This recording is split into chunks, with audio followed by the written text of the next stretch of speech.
Prayer for the first responders. Let us pray. Hi, this is Christopher Paul Cambron from the National Advisory with a period. Do you hear what she just said? She's taken time to pray for the first responders, the police that failed those children. Why didn't the police protect the children? Wasn't there a contract with the American people that when they took our rights to bear arms away, they would keep us safe? And it's the whole idea of what the National Advisory has been telling the federal government for 15 years. I've been telling them for 15 years we need the right to bear arms. Also, I said we should have security guards at the schools for the Clinton administration before Columbine. Before the Columbine shooting, there was a Jonesboro shooting in Arkansas. I went to the White House and advised Clinton to put guards in the schools. And they ignored that. The Bush administration ignored that advice. And now the Obama administration for 4 years has ignored advice. And when I went to him 4 years ago, Obama said, we will take our chances. Well, he took our chances with the children, and the children are now dead. Isn't it time we stop taking chances with the children's lives and all of our lives and restore the Constitution and restore the right to bear arms? They're proposing that we take more gun rights away. They don't see that they made the mistake by taking our ability to defend ourselves away from us, as our forefathers knew we needed to be able to protect ourselves. There's a big smoke screen saying that the guns were for hunting. Why would the forefathers put into the Constitution the right to hunt? That's absurd. And it's coming from a president who has supposedly went through college to learn the Constitution. He doesn't seem to know about it. The right to bear arms means the right to carry a weapon on your person. It doesn't distinguish what type of weapon. And the weapon was supposed to be just the same that your government was using. So if your government has an AK-47, an M60, an M60, you should be allowed to carry one too. You should be allowed to protect yourself.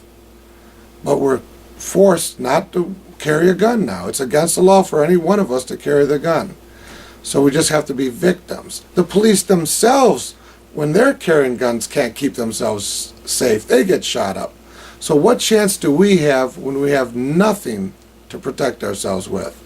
You say you're in danger, call the police. It's too late. It was too late for 20 children, and it's going to be too late for you. Because the agenda isn't they want us to be safer without guns. They want you dead. The National Advisory has already warned you they want you dead. But here I regress. Let me get back to this, okay? Let's hear her go on about worship. It's all worshiping the people that failed us. She's showing a worship to the freeloader police who failed those children. You can see it. Did you see all the tanks and everything they came up to the school with, all the riot gear and all the assault weapons those police officers have? None of that saved the children. All that money for Homeland Security. And who advised them? Me. The director of the National Advisory advised them not to do these things. They did everything opposite of what I told them to do. And look at the mess we're in. You need to call your congressman and tell them to listen to Christopher Paul Cambron from the National Advisory. And also you may ask them for me to pull their head out of their ass. I've been asking Obama to pull his head out of his ass for 4 years. And he told me about closing the school down. He said, in a sarcastic manner, he said, we'll take our chances. Well, isn't with the 20 dead children enough chances to take? Isn't it time to restore our rights to bear arms so we can defend ourselves? Don't we have a right to defend ourselves, Mr. Obama?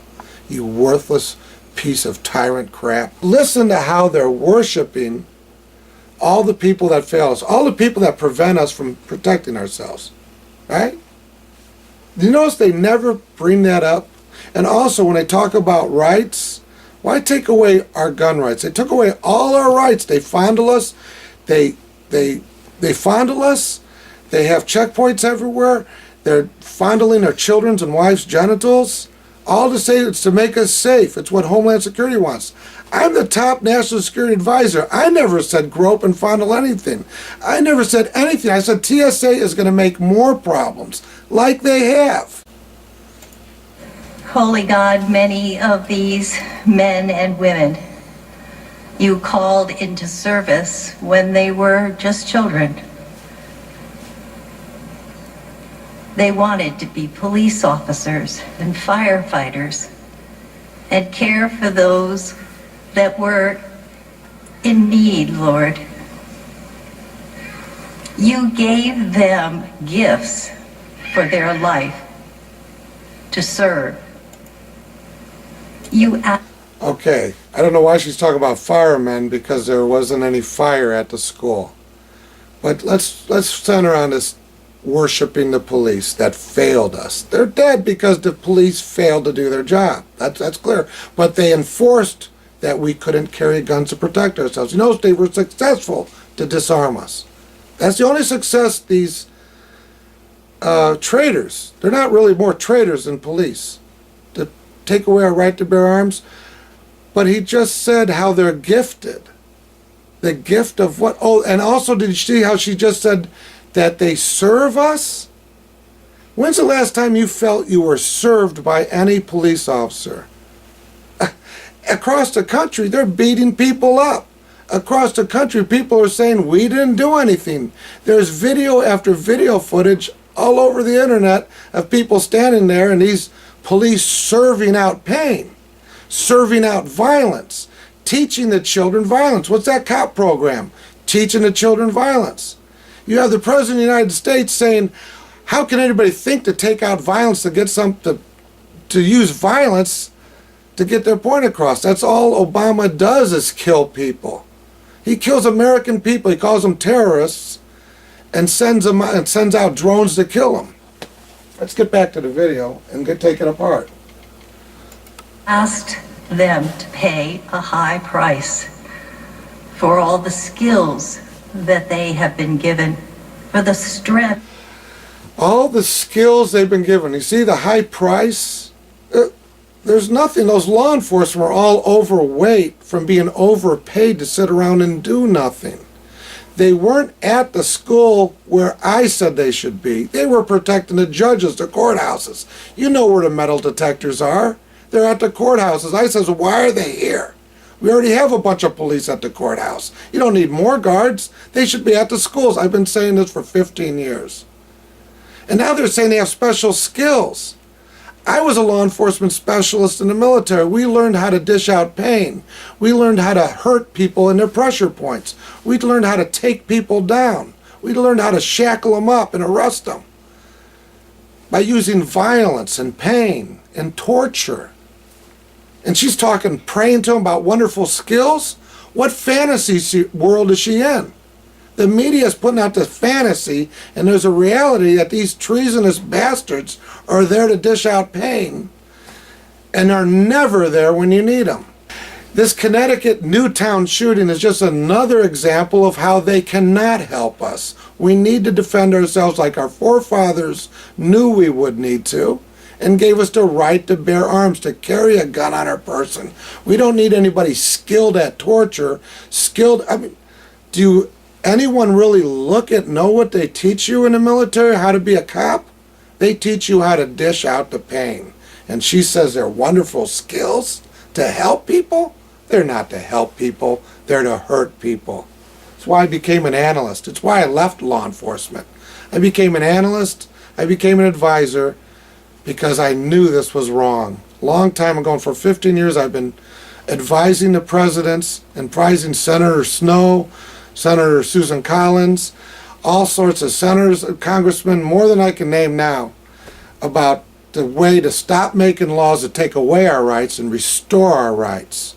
But they're still going to play. I don't see how they can convince themselves that to disarm us is to be safe. It's insane. But there's an agenda that the real agenda is there's a 1% taxes coming in from the 1%. They don't really need the rest of us. They don't need taxes from the rest of us. That's why they don't really need us alive. That's why I told you a long time ago that they want us all dead. You overhear other people like Alex Jones, and you also hear, who's that other guy, Glenn Beck. All sorts of people, the commentators are informing you, our freeloading government, our tyranny, they're no longer a government, they're a government of tyranny, wants us dead.